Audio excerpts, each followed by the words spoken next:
Hi friend, আমি আবার চলে এসেছি আর একটা সুস্বাদু রেসিপি নিয়ে। সন্ধ্যাবেলাকার খাওয়ার জন্য স্ন্যাক্স, সুজি আর কাঁচা আলু দিয়ে। চলো দেখবে বানাই। আজ আমি নিয়ে নিয়েছি এখানে বড় সাইজের দুটো কাঁচা আলু। আলুটা আমি ছুলে নিয়েছি। এবার নিয়ে নিয়েছি একটা গ্রেটার। আমি আলুগুলোকে প্রথমে গ্রেট করে নেব। গ্রেট করেছি, এইভাবে আমি পুরো দুটো আলুই গ্রেট করে নেব। দুটো আলুই আমি গ্রেট করে নিয়েছি। এবার নিয়ে নেব আমি একটা বাটিতে। নিয়ে এবার 4 থেকে 5 বার এটা আমি ভালো করে কষলে ধুয়ে নেব, যতক্ষণ এই যে আলুতে যে একটা বালি ভাব আছে, ময়েশ্চার আছে, সেটাকে আমি পুরোটাই ধুয়ে পরিষ্কার করে নেব।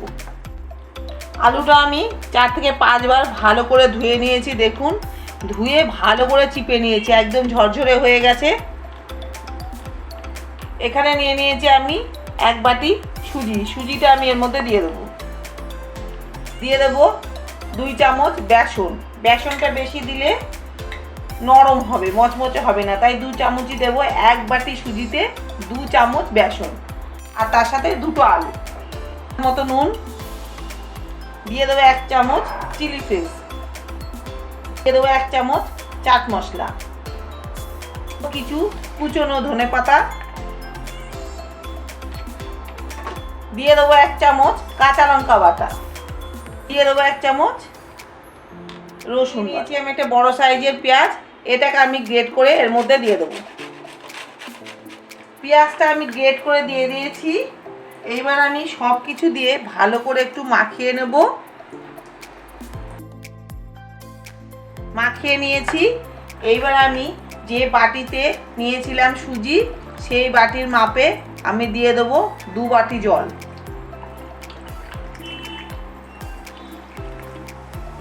জলটা দিয়ে দিয়েছি। এবার আমি ভালো করে আবার মাখাবো। সব কিছু দিয়ে ভালো করে মাখিয়ে নিয়েছি। এবার আমি এটাকে 10 থেকে 15 মিনিটের জন্য ঢেকে রেখে দেবো সুজিটা ভেজার জন্য। 15 মিনিট পর আমি ফিরে এসেছি। সুজিটা দেখুন ফুলে একদম দই দই মতো হয়ে গেছে। সবশেষে আমি দিয়ে দেবো একটুখানি হলুদ, কালারটা ভালো হওয়ার জন্য। চামচ দিয়ে ভালো করে নেড়ে দেব। এই যে দেখুন, সুজিটা ফুলে গেছে। এইবার চলে যাব আমি গ্যাসের কাছে। দিয়ে দিয়েছি সাদা তেল। তেলটা গরম হয়ে গেছে। এবার আমি এটা কড়াইয়ের মধ্যে দিয়ে দেব। গ্যাসটা আমি লো ফ্লেমে রেখে দিয়ে এইভাবে করে নাড়াচাড়া করে একটা ডো তৈরি করব। এইভাবে লো ফ্লেমে নাড়াচাড়া করে আমি একটা ডো বা মন্ডো তৈরি করে নিয়েছি।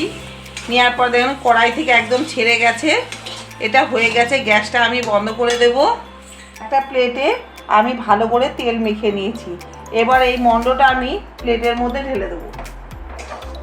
এবার আমি খুন্তি দিয়ে এটা সমান করে দেব। খুন্তি দিয়ে ওপরটা চারিদিকে সমান করে দিয়েছি। এবার এটাকে আমি ফ্যানের হাওয়ায় ঠান্ডা করতে দেবো। ফ্যানের হাওয়ায় এটা ঠান্ডা হয়ে গেছে আর এটা শক্ত হয়ে গেছে। এবার আমি নিয়ে নিয়েছি একটা চাকু। এবার এটাকে আমি পিস পিস করে কাটবো। আপনারা বরফির মতো করেও কাটতে পারেন, আমি চৌকো চৌকো করে কাটলাম।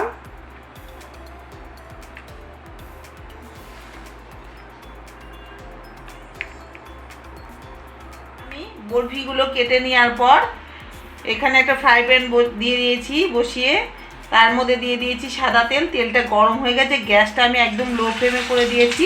এবার আমি একটা একটা করে ভেজে নেব। লাল করে ভাজা হয়ে গেছে, এগুলোকে আমি তুলে নেব। আর বাদ বাকি যেগুলো আছে সেইগুলো আমি এইভাবে করে লো ফ্লেমে লাল করে ভেজে নেব। সবগুলো আমি এইভাবে করে ভেজে নিয়েছি। কাঁচা আলু আর সুজি দিয়ে এইভাবে ভেজে খেতে এত অপূর্ব লাগে। বাড়িতে কোনো অতিথি আসলে নিরামিষের মধ্যে খুব চটজলদি তাড়াতাড়ি হয়ে যায়। মাছ মাংস ছাড়া আর কি নিরামিষ। আমার মতো করে বানিয়ে খেয়ে দেখবেন, দারুণ লাগে। আমি একটা খেয়ে দেখাই।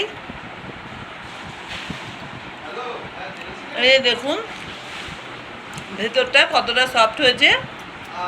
এই রকম ভালো ভালো রেসিপি পাওয়ার জন্য অবশ্যই আমাদের চ্যানেলটাকে সাবস্ক্রাইব করবেন এবং লাইক কমেন্ট শেয়ার করতে একদম ভুলবেন না। আপনাদের একটি লাইক আমাদের পরবর্তী ভিডিও বানাতে উৎসাহ দেবে। ভালো থাকুন, সুস্থ থাকুন, নমস্কার।